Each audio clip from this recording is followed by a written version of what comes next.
We're off to see the wizard, the wonderful Wizard of Oz. We're actually going to see Gary in Mendham. And hopefully we're not gonna get lost, because last time I visited him, which was a year ago with Death Shell, we got lost for about, I think it was over an hour. Miles. Turn left on Park Avenue. And as you can hear, that's our GPS talking to us, so we should be good and not get lost.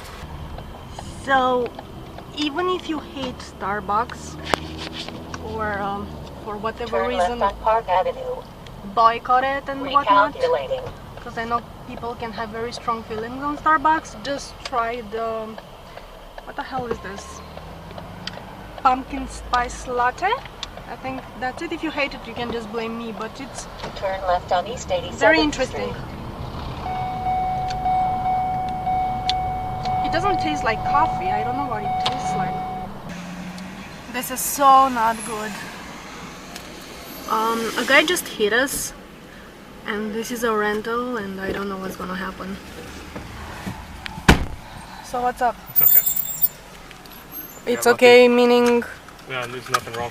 Bounce back. Oh, we're off to see the wizard, the wonderful Wizard of Oz. And here he is, the Wizard of a Wiz, if ever a whiz there was. If ever, oh, ever a whiz there was, the Wizard of Oz is one because of the wonderful things he does. So I don't know how to explain my motion sickness, because about now I'm just starting to get a little bit sick, even though I took a pill. And it's very strange. When I was in Ohio, I drove, actually Ashley, healthy addict, she drove for about 2 hours, and about an hour in I just couldn't hold it in and I had to puke, which is very attractive. However, it's very strange how once we arrived to the amusement park with the roller coasters and everything, I could deal with those fine. We went into 4 or 6 roller coasters, which was absolutely fine. I had a blast, no motion sickness at all. I don't mind traveling by plane, I don't mind traveling by train. It just happens when I'm in a car. So if anybody has a logical explanation for why that is, please enlighten me, because it's really obnoxious. Especially when I'm tired. It gets even worse when I'm tired, and today I am tired because I fell asleep at around 4 p.m. Not good. So we are almost there, and you could tell you're in Jersey pretty much right away because there are flags everywhere. Last year I was actually making fun of this thing with Rob. We would call the people who put flags on their houses and their cars and everything flaggettes. Here's a flagget. There's this nationalism thing that's going on in Jersey is pretty stupid. I was telling them about the flaggettes thing. And apparently everywhere around here, not apparently because I've actually seen this, they are so strong in their nationalism, they avoid to say the word French, I guess, for whatever reason. They don't have French toast, they have freedom toast, and they have freedom fries, even though the French fries are actually Belgian. I don't know. But we're gonna see a bunch of flaggettes from now on. Flagget, flagget, flagget. Bunch of flaggettes here. Flaggettes, flagget, flagget, flagget. Another flagget. In case you forgot you were in USA from 3 seconds before. Flagget in the wind. Flagget. Squirrel. Bird. Flagget. Are we lost yet?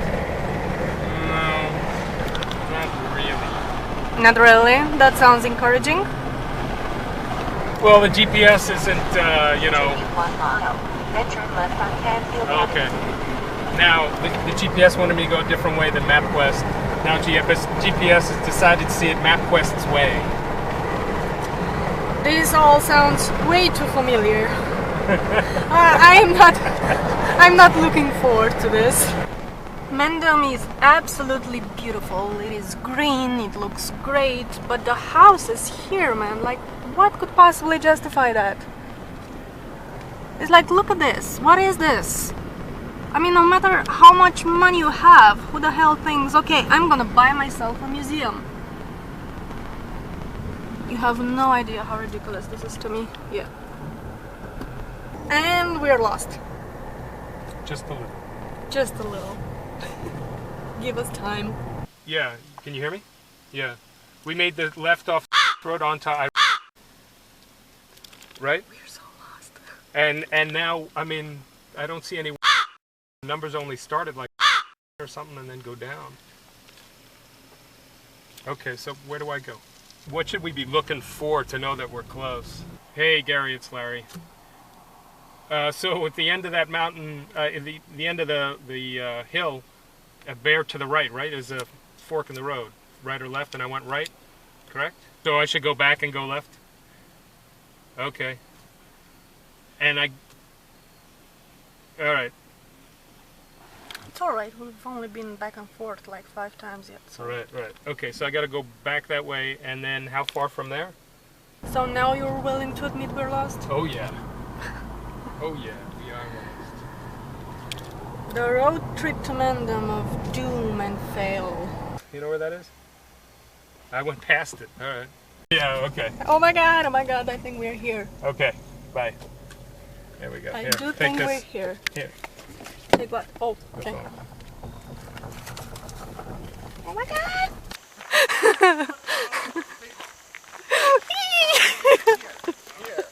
Here! You were here before! Hello! No! Oh, yeah. You're unacceptable. You're too retarded to know. You're too retarded to know. We are. Yeah, it's unacceptable. This is You're- still metal. It's still metal, Yeah, the camera. yeah. You know, it's not cheap plastic crap.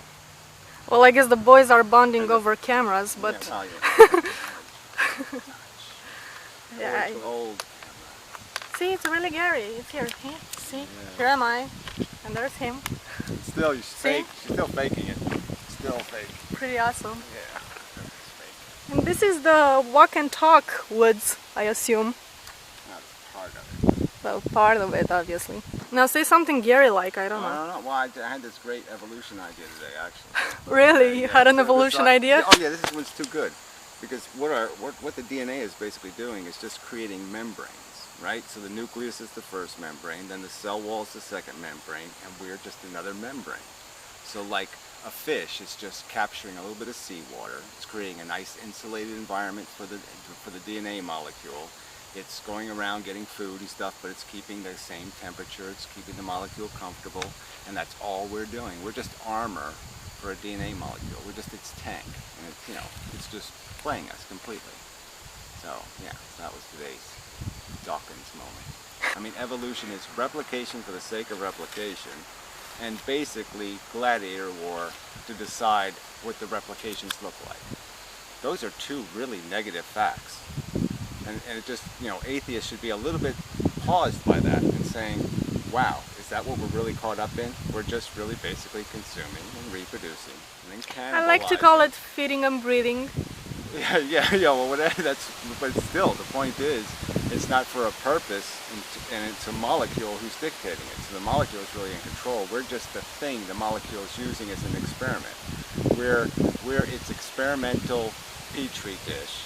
It throws us out and says, okay, see if you can make a copy with that model. Okay, but it's the DNA, it's the blueprint that's evolving. We're just the demonstration model.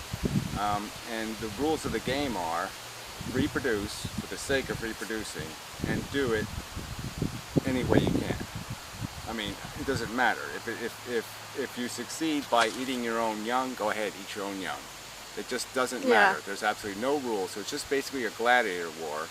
And that's why most of the animals in the wild have big giant teeth and other things to rip the energy out of all the other creatures. I mean, that's the game that's played. Predator-prey always arises. In every subspecies of animal, it's always predator-prey, predator-prey, predator-prey. If you're talking about sentient, like Yeah, well, something more animals. complex. It's all yeah. that's the competition. It's all really about just building different knife tools to stab into something else to steal its energy. Okay, whether you're eating plants or some other organism, I'm just saying the basic idea is you're stealing sunlight from something else. Okay, and it's just, like I said, gladiator war. There's lots of ways to win a gladiator war. You can hide under a rock and let everybody else kill each other, and then you can sneak up behind somebody, Fuck. somebody and steal their stuff. Bug! That was ADD for you. You're not much of a gladiator. Oh, you should see me fight a bee. Well, I'm just saying, come on, it's a bug. Only point I would argue there is just that I don't think being an evolutionist is necessarily an implication of atheism. I mean, I've seen wacky atheists, you know, like believing we're planted here by aliens and crap like that. Well, the key word is wacky. Yeah. Okay, so my confinement The non-wacky. is the only rational consequence. It limits you in the rational universe. If you don't believe in God, evolution's how we got here. So I'm just saying they're basically synonymous. If you're an atheist, you basically have to be completely compatible with Darwin as your origin. Because you can be an atheist and never conceptualize the idea of God just because your society never mentioned one and you never even thought about it. Well, I know, but this is the problem, right? So we're living in a culture that started off with this negative proposition. Okay, Right. The default wasn't nothing. The default was God. Christianity. Yeah. So they say I'm rejecting the idea of a God, and guess what? They don't put anything in its place. They don't say what they're accepting by rejecting God. And I'm saying, no, you have to do that. You can't just say I'm a nothingist. I don't care how we got here. It's the most important fact there is how we got here. Okay, you can't run away from that.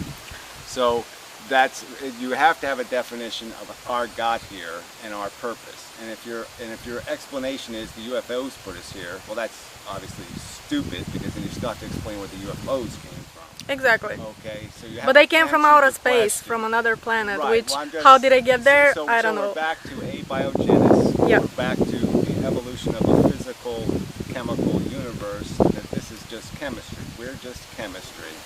And as I've described, we're just basically really mechanical in the sense that we're basically armor for a DNA molecule replicating.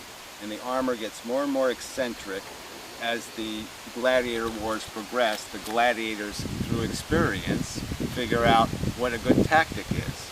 Okay, that if I kick him in the balls, I win.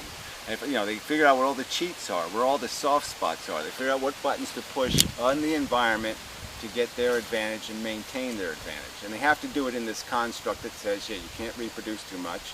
If you kill, let's say I kill one of my predators, right? And I kill them all. Well, the bad news is that predator might be killing some other predator who now is going to completely slaughter you. Or might increase the competition for my food, because that predator may be killing some of my competition. Somebody who's stealing my food, or somebody who's a threat to myself, and so you have to play this balanced dance game where the only rules nature has is, yeah, you can't over reproduce, and you can't, but they have nothing to do with ethics or justice. Okay, so we are in the woods of Mendham, within Mendham. The walk and talk video. Yeah, walk and talk, but see if you can do the walk and talk. that's not something I could do. Like, I would literally die because there's shit like this all over. Yeah, there's really going to be a path any minute now.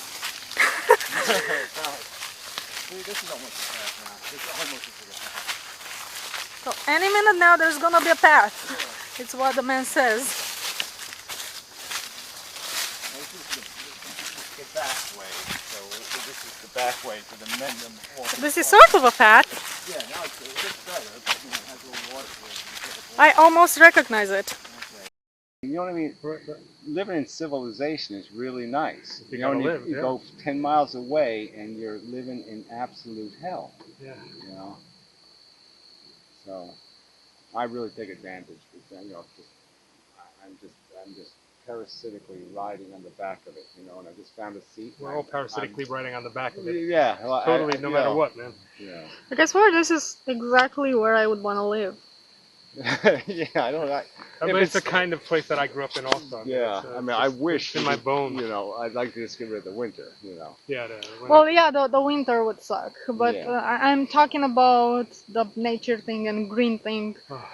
It's kind of funny when you said that you don't like the color green, when everything around you is fucking green, like your house is green, the surroundings are green. Yeah, well, I had the advantage of being in a lot of different places when I was a kid. We did a lot of traveling, so I lived in the desert a little, and I lived, what I mean. So I moved around a lot, and all those different locations, So they all have an environments- edge to yeah, them yeah. that I just say, man, I could do this. Right. Because the big sky out west, Uh-huh. I mean, that could knock you out too. Oh, I mean, and the mountains that are real mountains. Yeah, Just really, stunning. like even Washington State, even well, anti-bullshit man probably has some of that. The Rockies go up that east. Yeah, He's on the west in coast. BC, right? Yeah. I may visit him in May. I was Yeah. invited to a thing in Canada, a conference. Don't know if I'll get a visa. Okay, so just very fast, because my camera is dead, we're gonna say goodbye to Gary. Thank you for having us and for wearing pants. Yeah. We really appreciate it. Well, it's a lot of work, and I don't think there was enough of a payoff for the amount of work, really. Flag it.